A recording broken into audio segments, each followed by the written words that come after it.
कर पाएगी। अच्छा, ऐसा भी कुछ है क्या 2013 में कोई मदरसा शिक्षा सहायक भर्ती परीक्षा ली गई थी, उसका अभी तक रिजल्ट नहीं आया है? जी जी जी बिल्कुल जी, एग्जैक्टली। वो परीक्षा नहीं थी, वो फॉर्म भरवाए गए थे और उन फॉर्मों को भरवाने के बाद में मेरिट बनाई गई थी और वो जो 40,000 की जो भर्ती थी पूरी की पूरी भर्ती ही रोक दी गई थी।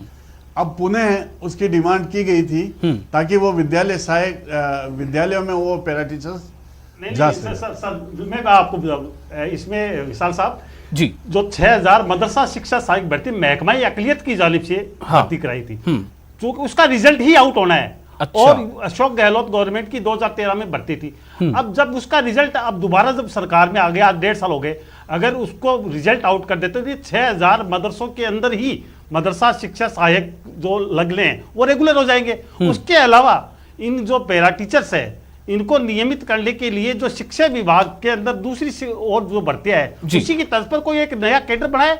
अब जब सरकार ने कॉन्स्टिट्यूशनल दर्जा दे दिया है तो मदरसों में जो एम्प्लॉइज है वो मदरसों के अंदर इसके एक्ट के अंदर तो लिख दिया कि वो उनको लोक सेवक तो मानने को तैयार है, वो अपने एम्प्लॉय तो मानने को तैयार है, लेकिन वो पैरा टीचर के तौर पर ही है। तो सर हमें हमारा मुतालबा ये कुल मिलाकर ये है कि आप तमाम लोग इस कदम की का इस्तकबाल तो कर रहे हैं, सऊद साहब, अमीन कायम साहब, असगर साहब, लेकिन अब जाहिर सी बात है कि कुछ ऐसे मुतालबात बेशक हैं जो आप बता रहे हैं कि इम्तिहान का रिजल्ट रुका हुआ है, पैरा टीचर्स को रेगुलर करना है, तो क्या इसके लिए आगे हिकमत अमली किस तरह की आपकी होगी? मैं असगर साहब से सवाल करूंगा। असगर साहब,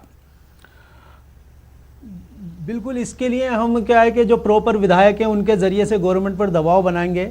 शिक्षा मंत्री से भी हम मिलेंगे, क्योंकि मैं टोंक से आता हूं, मैं और सचिन पायलट सर को मैंने इस बारे में आगाह किया है और उनकी तरफ से लेटर मुझे मिल गया है और वह जल्द ही हम शिक्षा मंत्री से मिलकर इसके ऊपर दबाव बनाएंगे। कम से कम ये 1900 भर्ती जो टीचर्स की जो भर्ती है ये तो बस सिर्फ ऑर्डर करने हैं सर। ऑर्डर करते ही जो हम ये चाह रहे हैं कि मॉडर्न मदरसे की दिशा में हमारे काम मदरसे आगे बढ़े, तो ये उसके अंदर बहुत बड़ा कदम होगा राजस्थान सरकार का। और मैं समझता हूं कि यही सही समय है कि अब आप जब इस काम को करने चले, बहुत कोविड-19 से भी हम धीरे धीरे उभर रहे हैं, तो अब आप जो है कि इस वक्त शिक्षा के मैदान में हम ये काम कर पाएंगे। अगर आप सिर्फ एक ऑर्डर करते हैं तो मुस्लिम समाज आपका आभारी रहेगा और शिक्षा की दृष्टि से मुस्लिम समाज जो है तालीम के मैदान में झंडे गाड़ेगा। देखिए, कई हमारे जो नाजरीन हैं वो उनका ये बार बार ये कमेंट आ रहा है कि चुनावी जो घोषणा पत्र था उसमें वादा था मदरसा पैरा टीचर्स को नियमित करने का, रेगुलर करने का, वो वादा कब पूरा होगा? क्या ये वादा था वहां पर?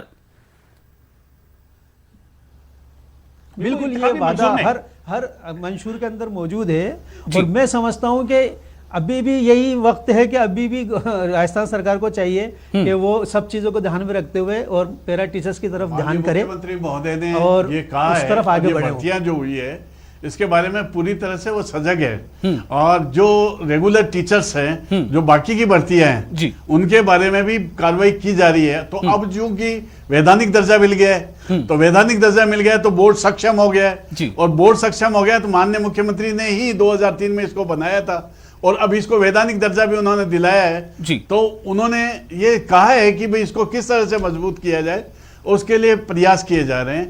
तो हम उम्मीद करते हैं कि आने वाले दिनों में इसमें और ज़्यादा अच्छे काम होंगे, और ज़्यादा ये जो मुतालबे किए जा रहे हैं उन पे गौर फरमाया जाएगा और ज़्यादा काम होंगे। चलिए, बहुत शुक्रिया आप तमाम लोगों का हमारे इस खास प्रोग्राम में शामिल होने के लिए।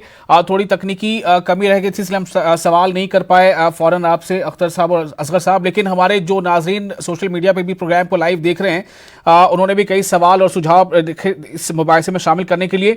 दो खास तौर से सवाल हैं कि जो मदरसा सहायक भर्ती 2013 की जो एग्जाम हुई थी उसकी मेरिट लिस्ट सरकार जल्द से जल्द जारी करे और साथ ही साथ ये कि इतने भी पैरा टीचर्स हैं उनको रेगुलराइज किए जाने के मुतालबे काफी लंबे अरसे से होते रहे हैं, इसे जल्द से जल्द पूरा किया जाए, जो कि चुनावी वादा भी था। बहुत शुक्रिया, आदाब। मुख्यमंत्री जी विशेष रूप चाहते थे मदरसों को किस प्रकार से अपन सशक्त कर सकते हैं। 17 साल बाद में हमें कामयाबी मिली है। कोरोना वॉरियर डॉक्टरों को सलाम।